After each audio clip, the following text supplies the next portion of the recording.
बड़ी खबर है, शराब घोटाला मामले में संजय सिंह सलाखों के पीछे थे और अभी संजय सिंह को मिल गई है जमानत। संजय सिंह को सुप्रीम कोर्ट से मिली है बड़ी राहत। शराब घोटाला मामले में संजय सिंह को जमानत मिल गई है। देखिए, आम आदमी पार्टी के 3 बड़े बड़े नेता सलाखों के पीछे थे, जिनमें संजय सिंह को मिल गई है राहत। सुप्रीम कोर्ट से संजय सिंह को राहत मिली है। संजय सिंह को जमानत मिली है सुप्रीम कोर्ट से। दिल्ली शराब घोटाला मामले में सुप्रीम कोर्ट से बड़ी राहत संजय सिंह को जमानत मिल गई है। आम आदमी पार्टी के नेता संजय सिंह के लिए बड़ी राहत की खबर। आम आदमी पार्टी नेता संजय सिंह को मिली जमानत। और सुमित मेरे सहयोगी मेरे साथ इस वक्त है। सुमित, संजय सिंह को जमानत मिल गई है सुप्रीम कोर्ट से, यह बड़ी राहत संजय सिंह के लिए। लोकसभा चुनाव से पहले एक बड़ी राहत है। आम आदमी पार्टी के राज्यसभा सांसद हैं संजय सिंह को सुप्रीम कोर्ट ने जमानत दे दी है। ईडी ने जमानत का विरोध नहीं किया था, जिसके बाद ईडी का स्टेटमेंट सुप्रीम कोर्ट ने दर्ज किया और कहा कि जब तक मामला पेंडिंग रहता है, यानी कि ट्रायल कोर्ट में जब तक मामला पेंडिंग रहता है, तब तक संजय सिंह को जमानत दी जाती है।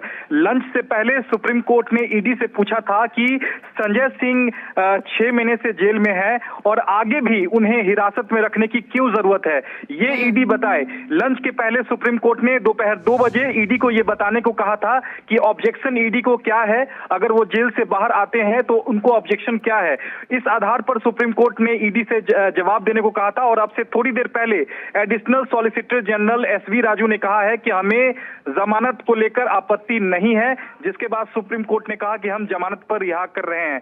तो निश्चित तौर पर संजय सिंह के लिए एक बड़ी राहत है, क्योंकि ऐसे ही मामले में मनीष सिसोदिया को जमानत नहीं मिली थी, लेकिन संजय सिंह के मामले में ईडी ने कहीं ना कहीं रियायत बरती है और ये जरूर कहा है सुप्रीम कोर्ट से उन्हें जमानत पर कोई आपत्ति नहीं है, जिसके बाद सुप्रीम कोर्ट ने संजय सिंह को जमानत दे दी है। 6 महीने से वो जेल में थे और सुप्रीम कोर्ट ने पूछा भी था आज ईडी से कि 6 महीने से अगर वो जेल में है, उसके बाद भी हिरासत में रखने की क्या जरूरत है, ये सुप्रीम कोर्ट ने ईडी से सवाल किया था, जिसके बाद अब सुप्रीम कोर्ट ने संजय सिंह को जमानत दे दी है। तो लोकसभा चुनाव के पहले संजय सिंह के लिए एक बड़ी मैं वापस आऊंगी आपके पास, पब्लिक का अपडेट लूंगी। मेरे साथ मेरे सहयोगी पूर्णिमा मिश्रा इस वक्त हैं। पूर्णिमा, आम आदमी पार्टी के लिए एक बड़ी राहत जरूर है, शराब घोटाला मामले में संजय सिंह को जमानत मिल गई। इससे बड़ी खबर आज की पूजा हो नहीं सकती, क्योंकि जाहिर है आप ये मान के चलिए कि दिल्ली शराब घोटाले मामले में ये पहली बड़ी राहत जो आम आदमी पार्टी को मिलती हुई नजर आई है संजय सिंह के तौर पर,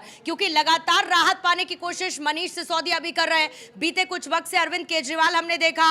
अब सबसे बड़ी बात यह है कि इस मामले में ईडी ने इसका विरोध नहीं किया है। सबसे बड़ी बात यह, क्योंकि सुप्रीम कोर्ट की तरफ से क्लियर यह पूछा गया था कि 6 महीने का वक्त हो चुका है, अब जरा यह बताएं कि आगे आप हिरासत में रखना चाहते हैं तो उसके पीछे की वजह क्या है। और अगर ईडी ने इसका विरोध नहीं किया है, इसका सीधा सीधा मतलब यह है कि संजय सिंह से जांच में जिस तरीके का सहयोग चाहती थी ईडी, जो चीजें संजय सिंह से चाहती थी वो संजय सिंह से उनको मिल चुकी है। और ईडी अब संजय सिंह से मिले हुए पॉइंटर्स और डॉट्स को कनेक्ट करते हुए इस मामले में जांच को आगे बढ़ाएगी। सबसे बड़ी बात यह कि सुप्रीम कोर्ट ने यह कहा था कि अपना जवाब दाखिल करे और ईडी ने इस मामले में विरोध ना करते हुए, क्योंकि बीते 6 महीने का वक्त हो चुका है, संजय सिंह लगातार राहत पाने की कोशिश करते हुए नजर आ रहे थे। और दिल्ली शराब घोटाले मामले में बड़ा टर्नआउट है, क्योंकि इसमें आप विजय नायर की बात कीजिए। बीते कुछ दिनों अब जब अरविंद केजरीवाल के मामले में पूछताछ हो रही थी तो आतिशी का नाम, सौरभ भारद्वाज का नाम, खुद आतिशी ने प्रेस कॉन्फ्रेंस करते हुए कहा कि लगातार पार्टी में उनके शामिल होने को, बीजेपी में शामिल होने को लेकर दबाव बनाया जा रहा था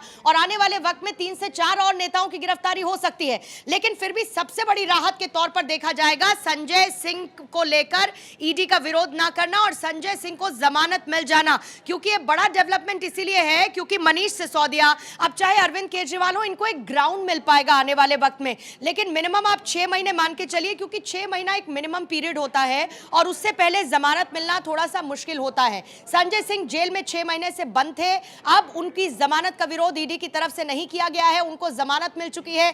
यह बड़ा डेवलपमेंट है। और सबसे बड़ी बात यह है कि संजय सिंह के जो वकील हैं अभिषेक मनु सिंघवी, वो ये कहते हैं कि उनके खिलाफ, यानी कि संजय सिंह के खिलाफ कोई बयान नहीं था, कभी चार्जशीट में बतौर आरोपी उनका नाम नहीं शामिल किया गया था।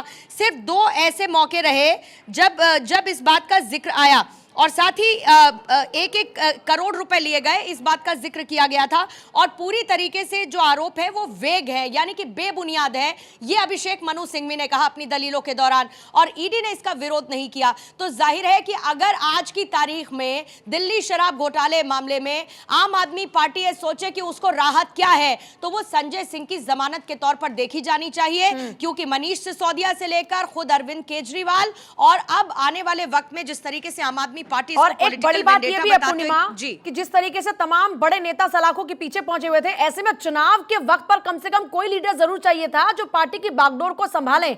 और संजय सिंह क्योंकि यूपी की जिम्मेदारी को संभालते रहे, तो ऐसे में एक महत्वपूर्ण भूमिका निभाते हुए नजर आएंगे आगे। और जाहिर है कि देखिए उत्तर प्रदेश में चुनावों के लिहाज से बीते कुछ वक्त में संजय सिंह की कमी आम आदमी पार्टी को खलती हुई नजर आई। इस बार थोड़े ऑब्लिगेशन से आम आदमी पार्टी के साथ आने वाले चुनावों में, क्योंकि वो गठबंधन का हिस्सा है। पंजाब में अगर आप बात करेंगे तो कांग्रेस के विरोध में वो खड़ी हुई नजर आ रही है। दिल्ली में खुद अरविंद केजरीवाल कह चुके हैं कि वो जेल से सरकार चलाएंगे। ऐसे में लोकसभा चुनावों में आने से पहले उत्तर प्रदेश सेंट्रिक ये बड़ा मौका संजय सिंह के आगे जिम्मेदारी किस तरीके की संभालते हुए नजर आएंगे, और ये आम आदमी पार्टी को कितना बल देगा ये देखना होगा। सुमित भी मेरे साथ जुड़ गए सीधे सुप्रीम कोर्ट से, वहां का रुख करते हुए। सुमित, आज की अगर जरह की बात करते हैं, आपने कहा कि ईडी ने विरोध ही नहीं किया, क्या इसकी वजह यह रही कि ईडी के समक्ष सवाल ऐसा था? क्योंकि कोर्ट ने कहा कि बताइए आपने 6 महीने से रखा क्यों है? जी बिल्कुल, देखिए संजय सिंह के जो वकील थे अभिषेक मनु सिंघवी, वो लगातार पिछले 2 घंटे से दलील दे रहे थे। 11 बजे के करीब आसपास सुनवाई शुरू हुई थी और अभिषेक मनु सिंघवी का सुप्रीम कोर्ट से कहना था कि 2 करोड़ के रिश्वत का आरोप संजय सिंह पे लगा है, लेकिन वो मनी आखिरकार रिकवर कहाँ हुई है। इसी बात को जस्टिस जो सुप्रीम कोर्ट के जो जज थे उन्होंने भी दोहराया कि जो पैसा रिकवर करने की बात है वो अब तक रिकवर क्यों नहीं हुई है, पैसा गया तो आखिरकार गया कहाँ। सुप्रीम कोर्ट ने लंच के पहले 1 बजे ईडी से को दोपहर 2 बजे ये बताने को कहा कि पिछले 6 महीने से वो जेल में बंद है और आगे भी हिरासत में रखने की क्या जरूरत है, ऐसे में जब पैसा रिकवर नहीं हुआ। दोपहर 2 बजे फिर सुनवाई शुरू हुई और additional solicitor general SV Raju court में पेश हुए और उन्होंने बताया कि अगर कोर्ट उन्हें जमानत देता है तो ईडी को कोई ऑब्जेक्शन नहीं है। जिसके बाद ईडी के स्टेटमेंट को रिकॉर्ड किया सुप्रीम कोर्ट ने और जमानत जो है वो दी है। कोर्ट ने ये भी कहा है कि ड्यूरिंग पेंडेंसी ऑफ केसेस, यानी कि केस के पेंडेंसी रहने के दौरान जमानत पर संजय सिंह को रिहा किया जाता है। ऐसे में संजय सिंह के लिए एक बड़ी राहत है, क्योंकि आपको याद होगा कि इससे पहले ईडी ने जमानत का विरोध किया था दिल्ली हाई कोर्ट में और दिल्ली हाई कोर्ट ने तब जाकर संजय सिंह की जमानत को खारिज कर दिया था और ये कहा था कि अगर संजय सिंह जेल के बाहर आएंगे तो सबूतों और जांच को प्रभावित कर सकते हैं। संजय सिंह की बात को अगर हम माने, संजय सिंह के मामले की अगर बात माने, तो मनीष सिसोदिया के लिए बड़ी राहत आने वाले दिनों में हो सकती है, क्योंकि निचली अदालत में आज ही मनीष सिसोदिया की जमानत पर सुनवाई हुई है और विनय बाबू को इससे पहले जस्टिस संजीव खन्ना की बेंच जो सुप्रीम कोर्ट की है, विनय बाबू को जमानत दी थी और उसी आधार पर कहीं ना कहीं अब जब मनीष सिसोदिया निचली अदालत से जमानत की गुहार लगा रहे हैं, ऐसे में आज संजय सिंह को जो सुप्रीम कोर्ट ने जमानत दी है उसका एक बड़ा ग्राउंड लिया जा सकता है सुप्रीम कोर्ट के सामने। कहा गया था ईडी की तरफ से संजय सिंह को लेकर कि वो मुख्य साजिश करता है, 2 करोड़ रुपए इनको हासिल हुए हैं जो कि उनकी इनकम का हिस्सा है। तो दिल्ली हाईकोर्ट में ये दलील जो ईडी ने दी, जिसके आधार पर दिल्ली हाईकोर्ट ने संजय सिंह की जमानत याचिका खारिज की, जिसके बाद वो फरवरी में पहुंचे सुप्रीम कोर्ट। तो ये दलील आज सुप्रीम कोर्ट में क्या कहीं थी या ईडी ने इसका जिक्र ही नहीं किया?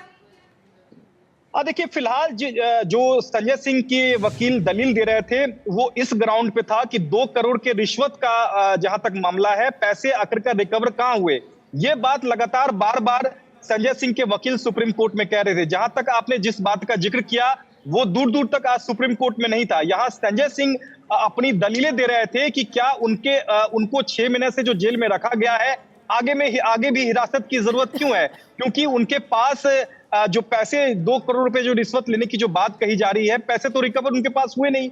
यही बात जस्टिस संजीव खन्ना की बेंच ने दोहराते हुए ईडी से कहा कि 6 महीने से अगर वो जेल में है तो आगे उनको रखने की क्या जरूरत है। ये सवाल सुप्रीम कोर्ट ने ईडी से दोपहर 2 बजे तक बताने को कहा था। ईडी ने कहा कि उन्हें कोई ऑब्जेक्शन नहीं है। ईडी का ये स्टेटमेंट कहीं ना कहीं हैरान करने वाला है, क्योंकि यही ईडी दिल्ली हाई कोर्ट में कहती है कि संजय सिंह इस पूरे मामले में मास्टरमाइंड है, उन्होंने रिश्वत की साजिश रची थी, बकायदा 2 करोड़ की रिश्वत ली थी। तो कहीं ना कहीं ईडी का जो बयान है, ईडी का जो स्टेटमेंट सुप्रीम कोर्ट में आया है वो यू टर्न एक तरह से आप कह सकती हैं। दिल्ली हाई कोर्ट में ईडी ने कुछ और कहा था और सुप्रीम कोर्ट में सुमित, ईडी का यही बात बड़ी इंपॉर्टेंट है कि यही दलील सबके लिए लगी, अलग अलग कोर्ट के अंदर। अरविंद केजरीवाल के लिए भी यही दलील थी, मनीष सिसोदिया के लिए भी यही दलील थी, लेकिन ये दलील काम आई संजय सिंह के, और संजय सिंह को सबसे पहले राहत मिली है। क्या आगे आने वाले दिनों में आम आदमी पार्टी के बाकी नेताओं के लिए भी ये दलील आधार बन सकती है जमानत का? बिल्कुल देखिए, जिस बात का मैं जिक्र कर रहा था कि संजय सिंह को जमानत मिल गई है, ऐसे में मनीष सिसोदिया भी इसी आधार पर जमानत की गुहार लगाएंगे, क्योंकि संजय सिंह महज 6 महीने से जेल में है और मनीष सिसोदिया करीब 1.5 साल से जेल में बंद है। तो एक मजबूत ग्राउंड कहीं ना कहीं तमाम आम आदमी पार्टी के लीडर्स को मिल गया है। वो चाहे आप बात करें मनीष सिसोदिया की बात कर ले या फिर अगर सत्येंद्र जैन की बात करें, हालांकि सत्येंद्र जैन अन्य मामले में जेल में बंद है, शराब घोटाले में वो फिलहाल आरोपी नहीं है, लेकिन सबसे बड़ी राहत आने वाले दिनों में मनीष सिसोदिया को मिल सकती है। लेकिन सबसे हैरान करने वाला जो स्टेटमेंट है वो ईडी का है। ईडी ने ऑब्जेक्शन आखिरकार जमानत का क्यों नहीं किया, क्योंकि ईडी के बयान के आधार पर ही सुप्रीम कोर्ट ने संजय सिंह को जमानत दी है। क्योंकि जब ईडी के वकील सुप्रीम कोर्ट से कह रहे थे कि अगर उन्हें जमानत दी जाती है तो हमें कोई ऑब्जेक्शन नहीं है, इस स्टेटमेंट को बाकायदा सुप्रीम कोर्ट ने दर्ज किया है और इस आधार पर सुप्रीम कोर्ट ने संजय सिंह को जमानत दी है कि जब तक निचली अदालत में ट्रायल कोर्ट में मामला पेंडिंग है तब तक संजय सिंह को जमानत दी जाती है। और जस्टिस संजीव खन्ना ने यह भी कहा है कि जमानत देने के बाद पॉलिटिकल एक्टिविटीज जो है वो संजय सिंह कर पाएंगे, क्योंकि आगामी लोकसभा चुनाव है, उसके मद्देनजर जिस तरह से संजय सिंह को जमानत मिली है वो कहीं ना कहीं संजय सिंह के लिए तो राहत है भी, बल्कि आम आदमी पार्टी के लिए भी राहत है, क्योंकि वो तमाम तल्ख अंदाज में जो है वो अपना आम आदमी पार्टी का पक्ष रखते हैं। तो निश्चित तौर पर आम आदमी पार्टी के साथ साथ संजय सिंह के लिए एक बड़ी राहत है। और आने वाले दिनों में 6 अप्रैल को दोबारा मनीष सिसोदिया की जमानत पर राउज एवेन्यू कोर्ट में सुनवाई है और इस दलील को जरूर रखा जाएगा जो सुप्रीम कोर्ट ने आज संजय सिंह को जमानत दी है, उस ग्राउंड को जरूर राउज एवेन्यू कोर्ट में रखा जाएगा और मांग की जाएगी कि जब संजय सिंह को जमानत मिल सकती है तो मनीष सिसोदिया को आखिरकार क्यों नहीं। जाहिर तौर पर एक बड़ा सवाल है। सुमित, मैं आपके पास वापस लौट रही हूँ, लेकिन पूर्णिमा, जिस तरीके से हम लगातार देख रहे हैं कि आम आदमी पार्टी के और भी नेताओं के इस शराब घोटाला मामले के फंदे में फंसने के चांसेस नजर आ रहे हैं, इस बीच आम आदमी पार्टी के लिए ये बड़ी उम्मीद की किरण है और उम्मीद की किरण जो बढ़कर उभरकर सामने आई थी पूजा, वो इंडिया अलायंस की रैली के दौरान भी आई थी। सबसे पहले आपको प्रतिक्रिया बता दूं, आतिशी मरलीना का ट्वीट आ चुका है, सत्यमेव जयते वो कह रही है क्योंकि संजय सिंह को जमानत मिल चुकी है। और जाहिर है कि जैसा कि सुमित भी जिस बात का जिक्र कर रहे थे कि मनीष सिसोदिया के लिए आने वाले वक्त में आधार हो सकता है कि वो जमानत की गुहार लगा सके। आपने जिक्र किया बाकी नेता जो जद में आ सकते हैं, जिसका खुद प्रचार प्रसार कौन कर रहा है? आम आदमी पार्टी कर रही है। खुद आतिशी मरलीना प्रेस कॉन्फ्रेंस करते हुए कहती है कि 3 से 4 और नेताओं की गिरफ्तारी कभी भी हो सकती है। लेकिन इसके साथ आप सबसे बड़ी बात, क्योंकि इंडिया अलायंस की जब रैली हुई, उस रैली पर हमको कौन कौन नजर आया? उस रैली पर हमको सुनीता केजरीवाल नजर आई, संजय सिंह की पत्नी अनीता सिंह नजर आई, ये कहते हुए एक तरफ 180 सीटें 200 सीटें इससे ज्यादा बीजेपी नहीं जीत पाएगी, गठबंधन में हम सब मिलकर एक साथ आगे लड़ते हुए नजर आ रहे हैं। तो ऐसा नहीं है कि चुनावी प्रचार प्रसार में आम आदमी पार्टी कहीं पर भी पिछड़ती हुई नजर आ रही थी। और खास तौर से ये टाइमिंग इसीलिए इंपॉर्टेंट हो जाती है क्योंकि एक तरफ अरविंद केजरीवाल अंदर गए तो संजय सिंह बाहर आ गए हैं। उत्तर प्रदेश की न सिर्फ वो जिम्मेदारी संभालेंगे बल्कि मिलकर ऐसे समय में जब अरविंद केजरीवाल जेल के अंदर हैं, जिनको बहुत जल्द अभी तुरंत राहत मिलने की उम्मीद कम ही नजर आती है, ऐसे में संजय सिंह एक बिगर रोल में नजर आएंगे। और जो सुनीता केजरीवाल हैं या संजय सिंह की पत्नी है अनीता सिंह, वो जाहिर है कहीं ना कहीं पॉलिटिकली एक्टिव होती हुई इंडिया अलायंस की रैली में नजर आई और एक परसेप्शन, एक नैरेटिव क्रिएट करने की कोशिश की गई कि किस तरीके से बीजेपी राजनीतिक साजिश के तहत आम आदमी पार्टी को खत्म करना चाहती है। बड़ी बात ये भी पूर्णिमा कि अब इसको आम आदमी पार्टी बखूबी भुना पाएगी। डेफिनेटली जिस बात पर आम आदमी पार्टी घिरती नजर आ रही थी, वो कहेंगे देखिए सच सबके सामने है। बिल्कुल। और इसी बीच में एक तरफ आप देखिए अभी प्रेस कॉन्फ्रेंसेस का दौर शुरू हो जाएगा, न सिर्फ प्रेस कॉन्फ्रेंस का दौर शुरू होगा, बीजेपी को घेरने की कवायद, ईडी को घेरा जाएगा। सबसे बड़ी बात आप ये देखिए, लगातार राहुल गांधी हर एक मंच से ED, CBI, income tax department पर हमला कर रहे हैं क्योंकि कांग्रेस खुद आईटी के एक नोटिस को झेल रही है। ईडी की कार्रवाई को हेमंत सोरेन झारखंड में झेलते हुए नजर आए। आम आदमी पार्टी ईडी, सीबीआई के चक्कर में फंसी हुई है और ईडी को ऐसे में घेरा जाएगा क्योंकि लगातार ये आरोप लगाए जा रहे हैं कि ईडी और कोई कोई भी एजेंसीज बीजेपी के इशारे पर काम करती है। और सबसे बड़ा पॉइंट यही रखा जाएगा, सवाल ये पूछा जाएगा कि ईडी ने विरोध क्यों नहीं किया। जब दिल्ली हाई कोर्ट में ईडी ये कह देती है कि संजय सिंह मुख्य साजिश करता है, तो अचानक से अगली सुनवाई के दौरान ऐसा क्या बदल गया कि ईडी ने ये नहीं कहा कि हम इसका विरोध कर रहे हैं। और जाहिर है कि ईडी के पास आधार विरोध करने का नहीं था, यही वजह रही कि ईडी ने विरोध नहीं किया और सुप्रीम कोर्ट ने जमानत दे दी। ऐसे में आम आदमी पार्टी इसको लेकर हमलावर नजर आएगी, न सिर्फ ईडी को घेरेगी बल्कि खुद बीजेपी को घेरती हुई इस मामले में नजर आने वाली है। और जाहिर है कि एक बड़ी राहत के तौर पर आम आदमी पार्टी के लिए इस मौके पर चुनावी मौसम में पूजा उभर कर सामने आया है संजय सिंह को जमानत मिलने का डेवलपमेंट। सुमित भी लगातार बने हैं। सुमित, ये एक सबसे बड़ा सवाल है, जिन संजय सिंह को मुख्य साजिशकर्ता कहकर गिरफ्तार किया गया था, जिन संजय सिंह को जमानत इससे पहले नहीं मिली थी, आज उन्हीं संजय सिंह को लेकर इस बीच देखिए रिएक्शन आ रहे। सोमनाथ भारती क्या कुछ कह रहे, सुनिए। कोई ग्राउंड नहीं हमारे खिलाफ, ये सिर्फ और सिर्फ भाजपा के दबाव में हमें जेल में रख रहे थे। तो आज सच की जीत हुई है, झूठ का हार हुआ है, भाजपा झूठ का प्रायबाची बन गया है और भाजपा ने हर वक्त ईडी का मिसयूज राजनीतिक कारणों से किया, आज ये सिद्ध हो गया है। I am being joined by Somnath Bharti ji. और देखिए इसी बात का जिक्र भी पूर्णिमा कर रही थी कि यही बात दोहराई जाएगी कि ईडी का गलत इस्तेमाल किया गया, झूठ बोला गया और यही सोमनाथ भारती का हमला कि झूठ का पर्याय बन चुकी है बीजेपी। हमले शुरू हो चुके हैं, जाहिर तौर पर बीजेपी का भी इस पर पलटवार होगा, लेकिन फिलहाल आम आदमी पार्टी ने मोर्चा खोल दिया है ईडी और बीजेपी को लेकर। सुमित लगातार बने, आतिशी ने ट्वीट किया सत्यमेव जयते और आम आदमी पार्टी के नेताओं की ओर से अब रिएक्शंस आने शुरू हो चुके हैं, ट्वीट किया जा रहा है और आम आदमी पार्टी जाहिर तौर पर देखिए इसी तरीके से इस पूरे मामले को बुनाती हुई नजर आएगी। और 2024 का चुनाव सर पर है। इस बीच एक बड़ी चुनौती आम आदमी पार्टी के लिए मानी जा रही थी कि शीर्ष नेतृत्व भी जब सलाखों के पीछे पहुंच चुका है तो पार्टी की बागडोर कौन संभालेगा। हालांकि दिल्ली में हुई रैली के जरिए आम आदमी पार्टी के संयोजक और दिल्ली के मुख्यमंत्री को एक हीरो के तौर पर प्रदर्शित करने की कोशिश की गई और सुनीता केजरीवाल उनकी पत्नी भी यही मैसेज देती हुई नजर आई कि वो देश के लिए लड़ रहे हैं। खैर, इससे इतर एक बड़ा अहम डेवलपमेंट इस पूरे मामले को लेकर यह है कि संजय सिंह सबसे पहले अभी राहत पाते हुए नजर आए। सुप्रीम कोर्ट से उनको राहत मिली और Sumit, and it was made clear by the judges, honorable judges has made it clear before lunch that against Sanjay Singh there is no credible material to make a case against him. So therefore, considering this, ED has given a concession, ED has conceded before the court, and considering the concession, the honorable Supreme Court has granted bail to Sanjay Singh.